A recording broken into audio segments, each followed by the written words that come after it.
Hello students. आज हम लोग डी ब्लॉक एलिमेंट के आगे के टॉपिक पर डिस्कशन करेंगे। हम लोग पिछले वीडियो में बात किए थे कि डी ब्लॉक एलिमेंट जो है वो हमारे पीरियोडिक टेबल में ग्रुप 3 से लेकर 12 तक के जितने भी एलिमेंट्स हैं उसको डी ब्लॉक एलिमेंट्स कहा जा रहा था। डी ब्लॉक एलिमेंट्स को ट्रांजिशन एलिमेंट भी हम लोग कहते हैं। ट्रांजिशन एलिमेंट कहने के पीछे जो रीज़न है वो है कि डीडी ट्रांजिशन हो। डीडी ट्रांजिशन होने के लिए हम बताए थे कि एलिमेंट्स के पास इनकम्प्लीट डी सबसेल होना चाहिए।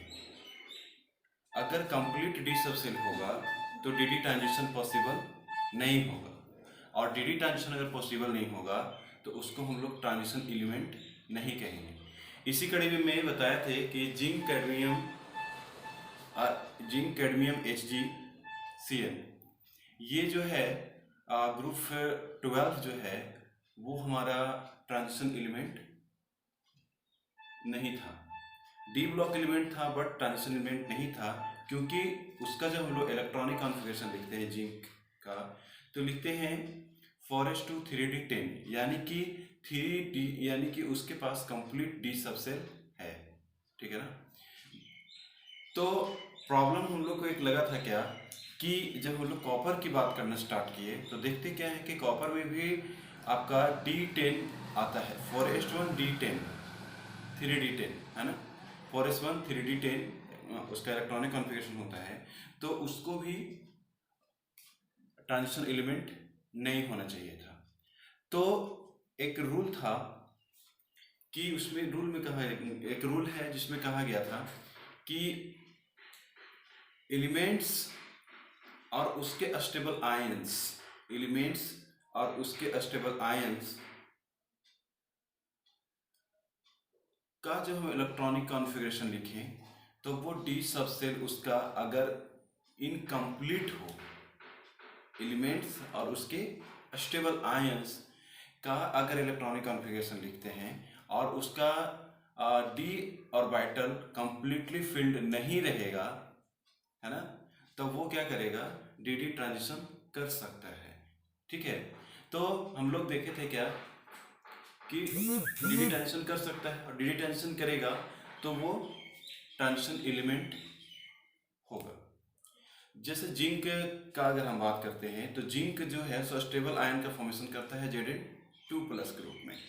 तो Zn2+ का इलेक्ट्रॉनिक कॉन्फ़िगरेशन अगर हम लिखते हैं, Zn2+ का इलेक्ट्रॉनिक कॉन्फ़िगरेशन लिखते हैं तो 4s0 3d10, यहाँ पर भी आपका क्या हो जाएगा, D atomic orbital completely filled होगा, है ना। डी ऑर्बिटल कंप्लीटली फिल्ड होगा तो ये ट्रांजिशन एलिमेंट नहीं होगा, है ना। लेकिन कॉपर की बात करते हैं तो कॉपर 2+ का जब हम इलेक्ट्रॉनिक कॉन्फ़िगरेशन लिखेंगे तो 4s0 3d9 होगा, क्योंकि जब इलेक्ट्रॉन निकालने का बात हम करते हैं तो 4s से इलेक्ट्रॉन पहले निकलता है और उसके बाद 3d से निकलता है। तो यहाँ से Zn का 4s2 3d10 होना चाहिए था, ये Zn का जो होता है वो 4s2 3d10 होता है। तो यहाँ से 2 इलेक्ट्रॉन निकल गया तो बचा 10। यहाँ कॉपर का होता है 4s1 3d10, तो 2 इलेक्ट्रॉन यहाँ से निकलेगा तो 1 इलेक्ट्रॉन यहाँ से और 1 इलेक्ट्रॉन यहाँ से। तो ये इसका इलेक्ट्रॉनिक कॉन्फ़िगरेशन हुआ स्टेबल आयंस का, Zn2+ और Zn ये कॉपर 2+। तो Zn2+ में देख रहे हैं क्या कि D atomic orbital completely filled है, और कॉपर 2+ में देख रहे हैं क्या कि कंप्लीटली फिल्ड नहीं है। इसलिए कॉपर वाले का जो ग्रुप है यानी कि ग्रुप 11 जो होगा वो डी एटॉमिक ऑर्बिटल उसका इनकम्प्लीट रहेगा और वो डीडी ट्रांजिशन शो कर सकता है, जिसके चलते वो ट्रांजिशन एलिमेंट के श्रेणी में उसको रखेंगे। क्लियर है।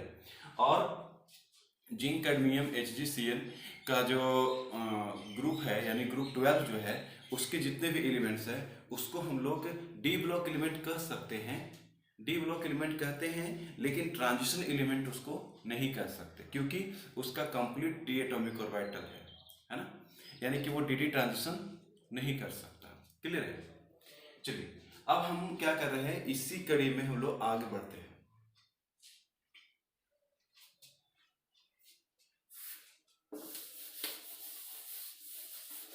अब अगला टॉपिक जो है, हम लोग इंट्रोडक्टरी क्लास किए थे, अब अगला टॉपिक जो है इसमें डी ब्लॉक एलिमेंट में वो है इलेक्ट्रॉनिक कॉन्फ़िगरेशन। हम लोग क्या करने वाले हैं कि इंट्रोडक्टरी क्लास हो गया है, उसका वीडियो आप देख लीजिएगा। दूसरा अब है क्या कि हम लोग को जितना भी प्रॉपर्टीज है वो सारा डील करेंगे एक एक करके, है ना, जिसमें हमारा इलेक्ट्रॉनिक कॉन्फ़िगरेशन हम लोग देखेंगे। फिर हम लोग इसके बाद एटॉमिक रेडियाई का बात करेंगे, आयनाइजेशन एनर्जी का बात करेंगे, ऑक्सीडेशन स्टेट का बात करेंगे, फिर कॉम्प्लेक्स फॉर्मेशन कैसे करता है, फिर कैटालिटिक प्रॉपर्टीज शो करता है डी ब्लॉक एलिमेंट्स, फिर आपका एलॉयज का फॉर्मेशन करता है, इंटरस्टेशियल कंपाउंड का फॉर्मेशन करता है, मैग्नेटिक प्रॉपर्टीज शो करता है, कलर शो करता है। तो ये क्यों करता है, कैसे करता है, वो सारा हम लोग देखने का प्रयास करेंगे, है ना।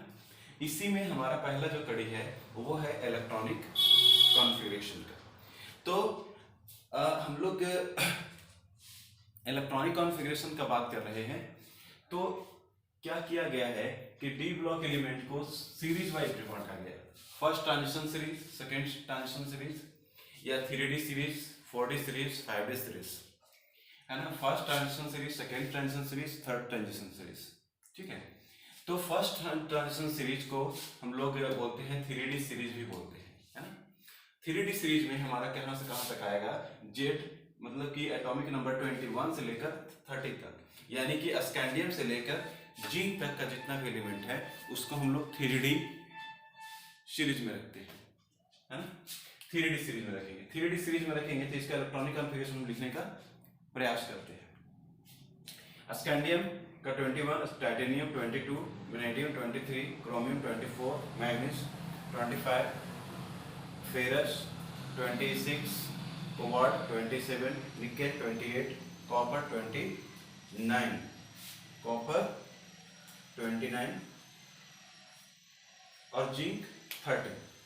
इलेक्ट्रॉनिक कॉन्फ़िगरेशन लिखने का जब हम लोग बात कर रहे थे तो अबव प्रिंसिपल के अनुसार से हम लोग इलेक्ट्रॉनिक कॉन्फ़िगरेशन लिखते हैं। अबव प्रिंसिपल कहता क्या है कि एनर्जी के बढ़ते क्रम में हम लोग क्या करेंगे, इलेक्ट्रॉन को फिल करेंगे।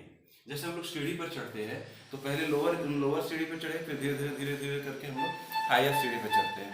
तो उसी तरह से हम लोग क्या है, ये जो अबव के द्वारा दिया गया क्या कि पहले हम लोग इलेक्ट्रॉन जो भरेंगे, पहले जो इलेक्ट्रॉन भरेंगे वो हम लोग भरेंगे लोअर एनर्जी में, फिर हम लोग भरेंगे हायर एनर्जी में।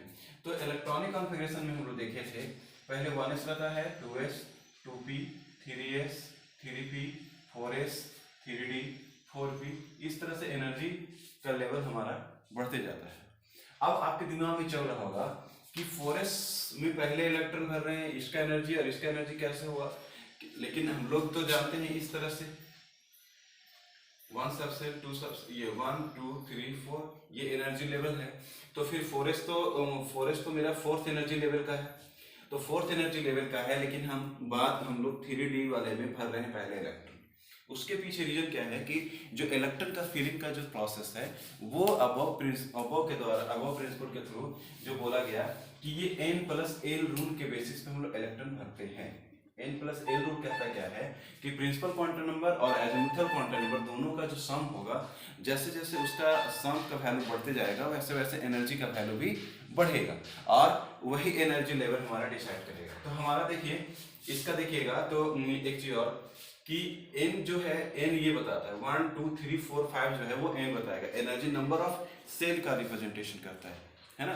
और ये जो 1 2 3 जो इलेक्ट्रॉनिक कॉन्फ़िगरेशन लिखा हुआ है, ये एनर्जी लेवल जो हम सेट करने की कोशिश कर रहे हैं, उसमें क्या है कि ये 1 2 3 4 जो आएगा, इसी तरह से 5 6 7 तक आएगा, वो हमारा है सो प्रिंसिपल क्वांटम नंबर बताएगा। और एल का वेरियल जो होता है वो एजिमुथल क्वांटम नंबर होता है। एस के लिए 0, पी के लिए 1, डी के लिए 2 और एफ के लिए 3 होता है मेरा एजिमुथल क्वांटम नंबर, एल का वैल्यू, ठीक है। तो हम लोग चेक करना चाह रहे हैं, तो 1 + 0 1, 2 + 0 2, 2 + 1 3, 3 + 0 3, अब 3 और ये 3 है, तो जिसका लोअर रहेगा, जैसे इसका भी 3 आ गया, इसका भी 3 आ गया, तो जिसका लोअर रहेगा उसका वो जिसका प्रिंसिपल क्वांटम नंबर लोअर रहेगा वो लोअर एनर्जी लेवल। अगर इक्वल हो जाता है n प्लस एल का वैल्यू, तो जिसका प्रिंसिपल क्वांटम नंबर का वैल्यू लोअर रहेगा वो लोअर एनर्जी, और जिसका हायर रहेगा वो हायर एनर्जी। अब हम लोग बात करते हैं 4s और 3d में क्यों जा रहा है। पहले 3d में ना जाके पहले 4s में क्यों जा रहा है। तो 4s और 3d का हम लोग कंपेरिजन करने की कोशिश करते हैं। तो 4 + 0 और 3 + 2, तो इसका 5 हो गया और इसका कितना हो गया 4 हो गया। यानी कि n प्लस एल का वैल्यू आपका 4s के लिए 4 है और 3d के लिए 5 है। तो लोअर एनर्जी किसका है 4s के लिए है ना। तो 4s है लोअर एनर्जी एंड 3d है हायर एनर्जी। इसलिए पहले हम लोग इलेक्ट्रॉन जो भरेंगे वो 4s में भरेंगे, और जब हमारा 4s कंप्लीट फिल्ड हो जाएगा तब उसके बाद हम लोग क्या करेंगे 3d में इलेक्ट्रॉन को भरेंगे। इसी बेसिस पे हमारा इलेक्ट्रॉनिक कॉन्फ़िगरेशन यहाँ पर लिखा हुआ है scandium, titanium, vanadium, chromium, manganese, ferrous, cobalt, निकल, कॉपर, जिंक का कैसे है। तो देखिए ये आर्गन को क्योंकि हमारा 21 है तो हम लोग 21 तक जाएंगे। तो 21 तक जाने के क्रम में हमारा इस तरह से लिखना होगा 1s2, 2s2, 2p6, 3s2, 3p6, 4s2, 3d1। मान लो 21 का लिखते हैं, स्कैंडियम का अगर हम लिखते हैं तो इस तरह से लिखना पड़ेगा 1s2, 2s2, 2p6, 3s2, 3p6, 4s2, 3d1। तो यहां तक का जो दिख रहा है मैटर ये हमारा है सो आर्गन का इलेक्ट्रॉनिक कॉन्फ़िगरेशन है। आर्गन का इलेक्ट्रॉनिक कॉन्फ़िगरेशन है, तो हम लोग इतना बार बार न लिखने को लेके इतना न लिखकर हम केवल आर्गन लिखते जाएंगे तो मीनिंग वही निकलेगा। तो इसीलिए क्या किया गया है कि इतना लिखने के जगह पे हम लोग आर्गन को लिखने पसंद करते हैं, ठीक है। इसलिए इलेक्ट्रॉनिक कॉन्फ़िगरेशन शॉर्ट भी हो जाएगा और हम लोग अंडरस्टैंडिंग भी हमारा रहेगा कि ये आर्गन है 18 है, 18 के बाद हमारा 4s स्टार्ट होगा और 4s2 20 हो गया और उसके बाद 3d1 हो गया, 2 हो गया, इस तरह से हमारा बढ़ते चले जाएगा। टाइटेनियम का होता है 22, तो आर्गन हो गया 4s2 3d2। इसी तरह से वेनेडियम का हो जाएगा 4s2 3d3, क्रोमियम का हो जाएगा 4s2 3d4। लेकिन अब देखिए ये इलेक्ट्रॉनिक कॉन्फ़िगरेशन ये हम लोग डायरेक्ट अगर लिखेंगे तो हम यही लिखेंगे, शुरू में लिखते हैं जब हम लोग नहीं जानते रहते हैं ये हुंस रूल के बारे में, तो हम लोग डायरेक्ट लिखते हैं जब हम लोग स्टेबिलिटी इलेक्ट्रॉनिक कॉन्फ़िगरेशन में कौन ज़्यादा स्टेबल है कौन कम स्टेबल है, तो उस पर अगर हम लोग चर्चा नहीं कर पाते हैं तो हम लोग डायरेक्ट इसी तरह से लिखते हैं 4s2 3d4। लेकिन हुंस के द्वारा कहा क्या गया, हम लोग एटॉमिक स्ट्रक्चर में एक टॉपिक पढ़े हैं इलेक्ट्रॉनिक कॉन्फ़िगरेशन सीखने के दौरान हुंस रूल। हुंस रूल कहता क्या है कि हाफ फील्ड और full field is more stable than partially filled। क्या कहता है, हाफ फील्ड और full field is more stable then partially field. Partially field से हाफ फील्ड और फुल फील्ड जो होगा वो ज्यादा स्टेबल होगा, ठीक है। चलिए तो हम लोग बात करते हैं एस का। एस में अगर एक इलेक्ट्रॉन है, एस में कितना भर सकते हैं 2 इलेक्ट्रॉन, मैक्सिमम 2 इलेक्ट्रॉन भरा जा सकता है। हम लोग एस में 2, पी में 6, डी में 10 और एफ में हम लोग 14, इतना ज़्यादा हम लोग नहीं भर सकते, ठीक है ना। तो एस में 2 इलेक्ट्रॉन भरना है तो एस में फुलफिल रहेगा तो 2 इलेक्ट्रॉन और हाफ फिल रहेगा तो 1।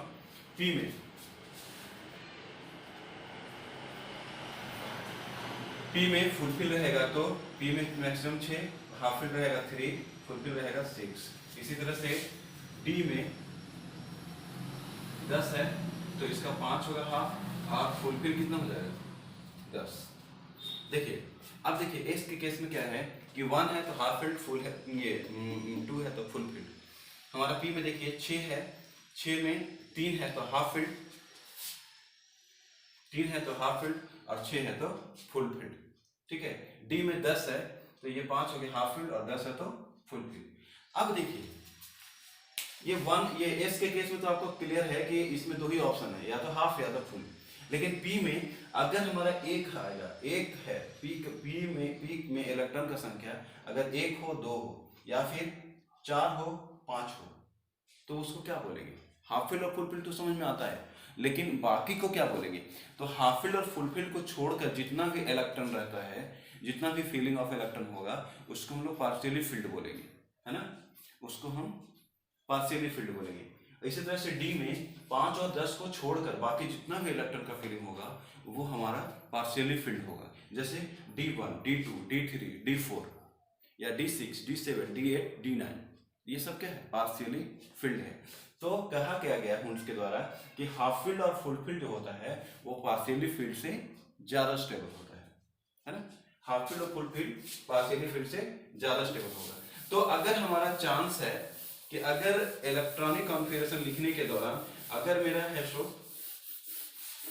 पार्शियली फील्ड लिखा हुआ है और मेरा चांस है कि उसको हम ये हाफ फील्ड या फुल फील्ड में कन्वर्ट कर सकते हैं, अगर उसको हम चांस अगर है कि हाफ फील्ड और फुल फील्ड में हम कन्वर्ट कर सकते हैं तो उसको कन्वर्ट करेंगे, ठीक है ना?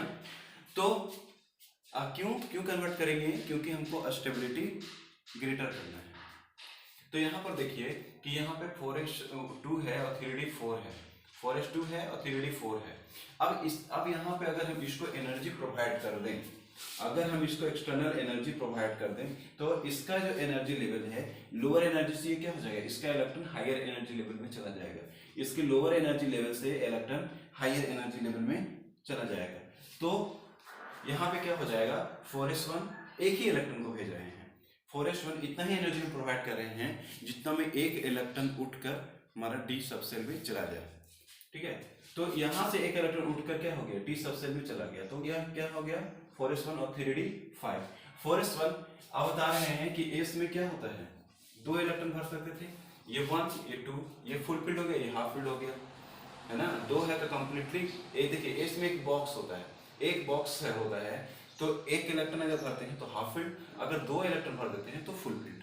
क्लियर है?